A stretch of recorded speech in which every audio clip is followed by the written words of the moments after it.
ও তুই এই দুনিয়ার মায়ায় পড়ে করছো কত বাহানা,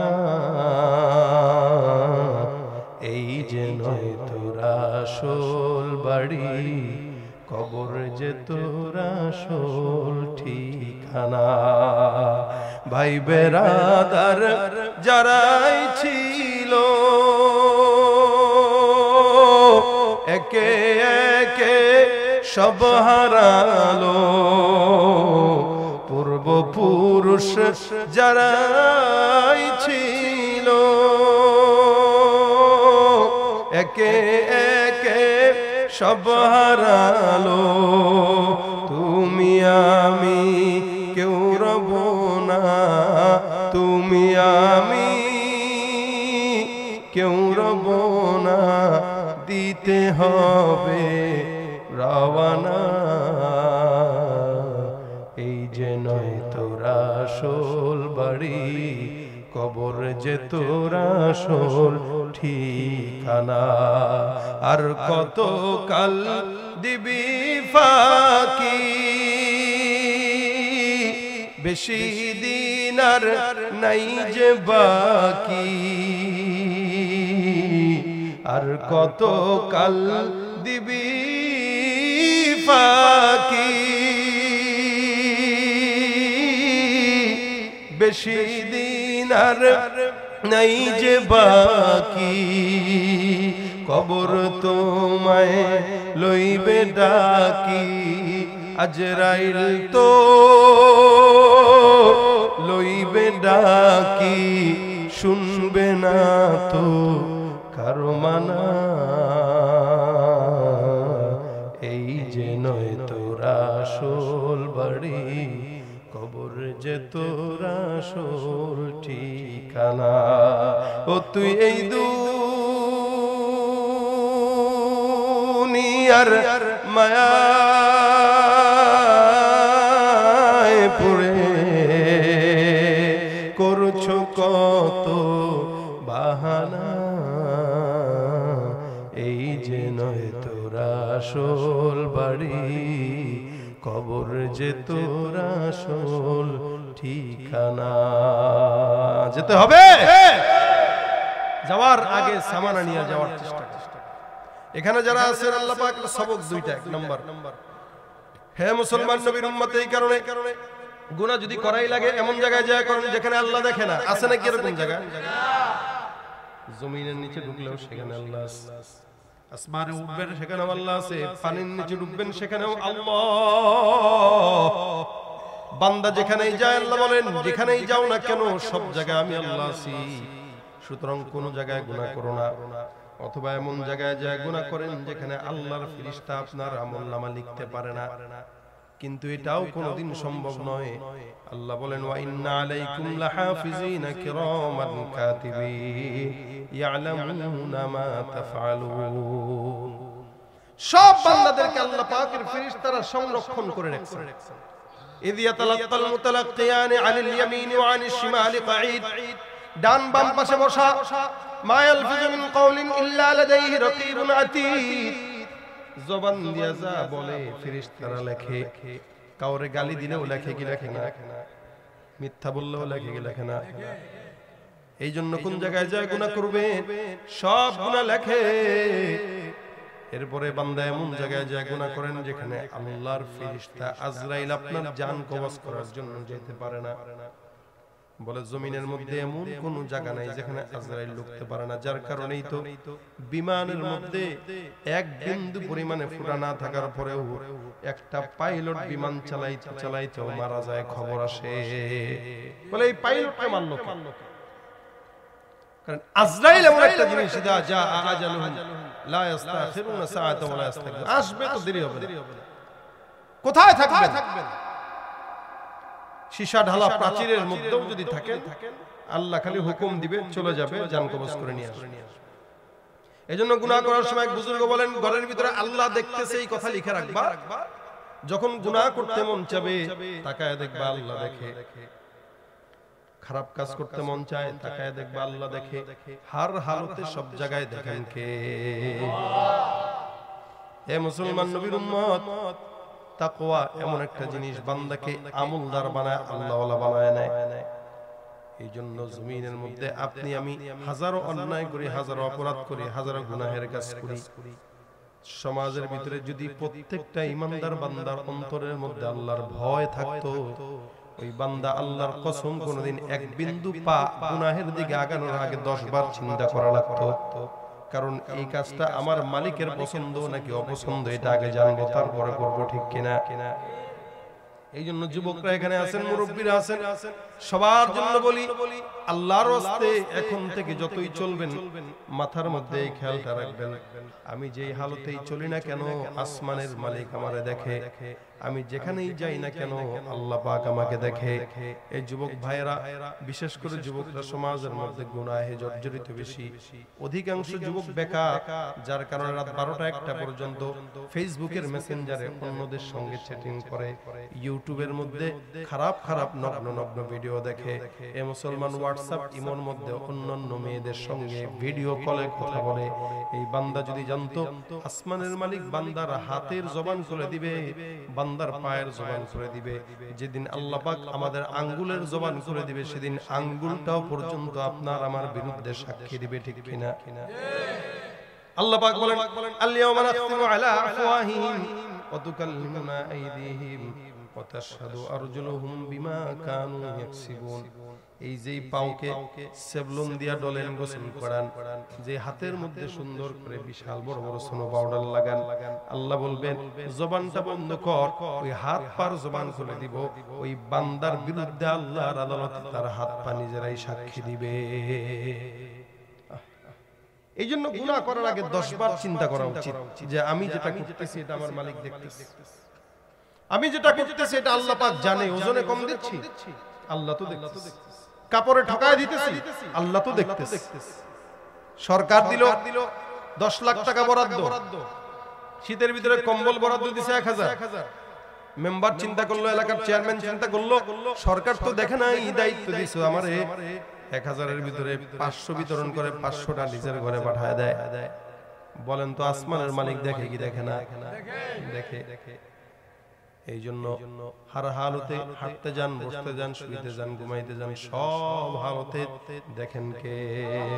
তুমি পারো করতে মোচন অভাব দুঃখী লোকের, তুমি পরম মুক্তি দাতা মালিকে জগতের, তুমি পারো করতে মোচন অভাব দুঃখী লোকের, তুমি পরম মুক্তি দাতা মালিকে জগতের, তোমার কাছে চাই যে পানা আমরা প্রতিদিন, তোমার দয়ায় পূর্ণ আমার সারা নিশিদিন। কার দয়া? আল্লাহ পাক রব্বুল আলামিন সব দেখে, এরপরেও দয়া করে আমাদেরকে নিয়ামত দিচ্ছে। দেখেন, নামাজ না পড়লে আল্লাহ যদি চাইতেন খানা বন্ধ করতে পারতেন কি পারতেন না? মাদ্রাসায় আগে যখন পড়ছি মজবুক হইলে সব খানা বন্ধ করে দিত, এখন তো আর এগুলো নাই বললেই চলে। আমাদের সময়ের কথা বেশি দিন আগের তো না, এই অল্প সময়ে অনেক পরিবর্তন হয়ে গেছে দুনিয়া। 10 থেকে 12 বছরের ব্যবধানে বিভিন্ন পরিবর্তন, সব জায়গায় পরিবর্তন, আরো হবে সময় যত যাবে। মজবুক হলে খানা বন্ধ করে দিত উস্তাদেরা, দেরি করে আসলে খানা বন্ধ করে দিত, সবক না পড়লে খানা বন্ধ করে দিত। আল্লাহ যদি চাইতেন নামাজ পড়বি না তো খানা বন্ধ, পারতেন কি পারতেন? পড়বি না, সকালের নাস্তা বন্ধ, যোহর পড়বি না, দুপুরের খানা বন্ধ, আসর পড়বি না, বিকালের চা নাস্তা বন্ধ, মাগরিব পড়বি না, রাতের খাবার বন্ধ, এশা পড়বি না, ঘুম হারাম, চায় থাকবি, চোখের মধ্যে ঘুম আসবে না। আল্লাহ পাক যদি চাইতো বান্দাকে দিতে পারতো, কিন্তু আল্লাহ পাক বান্দা এত অন্যায় করে, এরপরেও আল্লাহ পাক যেগুলা বেশি জালেম ওগুলারে আল্লাহ পাক বেশি সুযোগ দেয়। দেখবেন সন্তান এটা বেশি দুষ্ট, এটার মা কিছু বলে না, কিন্তু যেটা কখনো কিছু অন্যায় করে না, একদিন করছে এবার খেপছে মা, তুই করলি কেন? আর যেটা সারা জিন্দেগি উল্টা পাল্টা, এটারে খালি তোয়াজ করে, বাবারে বাবা কেন কয় এটা বেয়াদব, এটা ডরায়, যদি আরো বেশি বেয়াদবি করে তা আল্লাহ পাক হিসাব করে যে এটা তো বেশি উগ্র, এটা যদি আরো বন্ধ করে এটা আরো বেশি উগ্র হয়ে যাবে, এজন্য এটারে আরো একটু ঢিল দেই কিন্তু মা কানা রাব্বুকা নাসিয়া। আল্লাহ বলেন রাসূল আপনার রব ভুলেন না, ছাড় দেন, ছেড়ে দেন, রশি ঢিল দেয়, উঠতে থাকে তো উঠতে থাকে, নাফরমানি করতে থাকে তো করতে থাকে, অবশেষে আল্লাহ পাক এমন ভাবে টাইট দেন জমিনের সব জায়গার দরজা আল্লাহ পাক তার জন্য বন্ধ করে দেন, নাফরমানির কারণে। ছাড় দেন, ছেড়ে দেন, শুধুমাত্র তার গুনাহের কারণে আল্লাহ পাক তার ধরে, কিন্তু প্রথমে ছেড়ে দেন, ঢিল দেন, দেখি কতটুকু উঠতে পারে বান্দা। আল্লাহ পাক আমাদেরকে সুযোগ দেন কতটুকু উঠতে পারে। এখানে কত মানুষ আছেন যারা অসংখ্য মানুষের থেকে টাকা নিয়ে দেন নাই, আছেন না?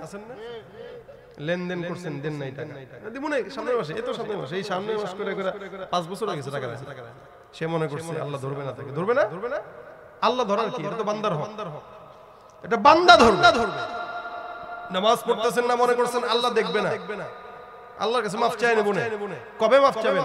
বুড়া হইলে আরো বেশি শয়তান হয়, কারণ যে যৌবন বয়সে শয়তান থাকে এগুলো যত বুড়া হয় তত শয়তানি আরো বাড়ে। এই দেখবেন একটা আলেম, আমি আমার নিজের কথা বলি, ছাত্র জামানায় অনেক কিছু বুঝতাম না, কিন্তু এখন কিতাবের সাথে সম্পৃক্ত ছাত্র জামানা থেকে কম, কারণ ছাত্র জামানা 24 ঘন্টা কিতাব নিয়ে আমাদের চিন্তা, আর এই বয়সে এসে যখন পড়াইতে যাই তার আগেই একটু ওতলা করি, এই খালি কিতাবের তাল্লুকটা খালি ক্লাস দর্শে যাওয়ার আগে, কিন্তু এখন যতটুকু বুঝি ছাত্র জামানা তার অর্ধেক বুঝতাম না। অর্থাৎ ইলম এবং আমল এটা বান্দার বয়স অনুযায়ী আল্লাহ পাক এটা ধার বাড়ায়, ঠিক তেমনি ভাবে শয়তানিও যারা করে বয়স অনুযায়ী তার শয়তানি ধারও বাড়ে। এজন্য যৌবন বয়সে যেটা গাঁজা করে এটা বুড়া হইলে দেখবেন নামাজ পড়তেও গাঁজা খায়। আমাদের দেশে কিছু মুসল্লি দেখবেন মসজিদ থেকে বের হবে টুপি মাথায় আছে, সিগারেট ধরা নাই, আপনাদের এখানে মাত্র নামাজ পড়ে বের হইছে মসজিদ থেকে, টুপিটাও এখনো খুলে নাই, সিগারেট টানতেছে। এই বুড়া দাঁত নাই, সিগারেট কিসের টানে? কারণ যে বুড়া জওয়ান বয়সে শয়তানি করছে না, এই যার কারণে যারা বছরের শয়তানি সামলাইতে পারে না, এক ধাক্কা যে দিছে এই গাড়ি চলতেছে। এই জন্যই তো নবী বলেন যৌবনের ইবাদতের দাম আল্লাহর কাছে বেশি। কেন? যৌবন বয়সটা আল্লাহ পাক বান্দাকে আলাদা ভাবে মর্যাদা দিয়া করাইছেন। বান্দা যৌবনে যদি সব কিছু থেকে হেফাজত করে, খালি কোনো মতে আল্লাহর ভয়টা অর্জন করে, একটু নেকের কাজ করতে পারে, আল্লাহ পাকের ওলি বানায় দেয়, সুবহানাল্লাহ, ওলি বানায়। এইজন্য ভাইরা আমার, আল্লাহ পাকের সবক দুইটা, এক নম্বর তাকওয়া, এক নম্বর কি? ইয়া আইয়ুহাল্লাযীনা আমানুত্তাকুল্লাহ হাক্কা তুকাতিহি, বলে ভয় করো, খালি করছি ভয় এটাই না, ভয় করার মতো ভয় করো, হাক্কা তুকাতিহি, যেমনে করলে ভয় হয় সামনে করবা। অর্থাৎ রাজনীতি করতে গেলেও সেখানে আল্লাহর ভয় লাগবে কি লাগবে না? আপনি যেই কাজেই যান, যেই হালতেই যান না কেন, সব জায়গায় আল্লাহর ভয় লাগবে। আল্লাহ পাক ডাক দিয়া বলেন ভয় করার মতো 2 নম্বর, ওয়ালা তামুতুন্না ইল্লা ওয়া আনতুম মুসলিমুন, খবরদার মুসলমান না হয়ে মৃত্যুবরণ করবা না, অর্থাৎ কবরে আসবা না। এখানে যতগুলো মানুষ আছেন, আমি একা কবরে যাব না, আপনারাও যাবেন, সব বান্দারা কবরে যাবে। মানুষের আসার সিরিয়াল আছে, যাওয়ার কোনো সিরিয়াল নাই। এই জন্য জমিনের মানুষ সকালবেলা বাবার মৃত্যুর খবর, বিকেলবেলা মায়ের মৃত্যুর সংবাদ। বাবার বয়স 70 কি 80, সন্তানের বয়স মাত্র 10 বছর 20 বছর, এই সন্তান মারা যায়। মানুষের আসার সিরিয়াল আল্লাহ পাক দিয়েছেন, যাওয়ার কোনো সিরিয়াল দেন নাই। এই জন্য আল্লাহ বলেন মৃত্যু তো যখন তখন যেন তেন জায়গায় হবে। খবরদার একটা জিনিস মাথায় রাখবা, ভয় করবা, আর মুসলমান না হয়ে বান্দা আমার কাছে শোনা। কারণ তুমি সব দল করো, নেতাকে মানো, পীরকে মানো, কোনো বাধা নাই, কিন্তু খবরদার মুসলমান না হয়ে খবর আসলে কিন্তু উপায় নাই। এ মুসলমান, এই জায়গায় যারা আছে প্রত্যেকের একদিন না একদিন খবর যাওয়া লাগবে। আজরাইলের সঙ্গে একদিন না একদিন দেখা করা লাগবে কি লাগবে না? ও তুই এই দুনিয়ার মায়ায় পড়ে করছো কত বাহানা, এই যে নয় তোরা আসল বাড়ি, কবর যে তোর আসল ঠিকানা। ভাই বেরাদার যারাই ছিল একে একে সব হারালো, পূর্বপুরুষ যারাই ছিল একে একে সব হারালো। তুমি আমি কেউ রব না, তুমি আমি কেউ রব না, দিতে হবে রওয়ানা। এই যে নয় তোর আসল বাড়ি, কবর যে তোর আসল ঠিকানা। আর কত কাল দিবি ফাঁকি, বেশি দিন আর নাই যে বাকি। আর কত কাল দিবি ফাঁকি, বেশি দিন আর নাই যে বাকি। কবর তোমায় লইবে ডাকি, আজরাইল তো লইবে ডাকি, শুনবে না তো কারো মানা। এই যে নয় তোর আসল বাড়ি, কবর যে তোর আসল ঠিকানা। ও তুই এই দুনিয়ার মায়ায় পড়ে করছো কত বাহানা। এই যে নয় তোর আসল বাড়ি, কবর যে তোর আসল ঠিকানা। যেতে হবে, যাওয়ার আগে সামানা নিয়ে যাওয়ার চেষ্টা। এখানে যারা আছেন আল্লাহ পাক সবক দুইটা, এক নাম্বার তাকওয়া, দুই নাম্বার মুসলমান হয়ে মরো। তাকওয়া আর মুসলমান এই দুইটা জিনিস ফলো করা, অর্থাৎ স্কুলে পড়েন, কলেজে পড়েন, ভার্সিটিতে পড়েন, যে যেখানেই পড়েন না কেন, প্রত্যেকের জায়গায় থেকে যদি চিন্তা করেন আমি একজন মুসলমান, মুসলমান হিসেবেও আমি এমন কোন কাজ করতে পারি না যেটা আল্লাহ পাক পছন্দ করে না। মুসলমান হিসেবে আমি এমন কোন গুনাহ করব না যেটা আল্লাহ পাক পছন্দ করে না, নিষেধ করেছেন।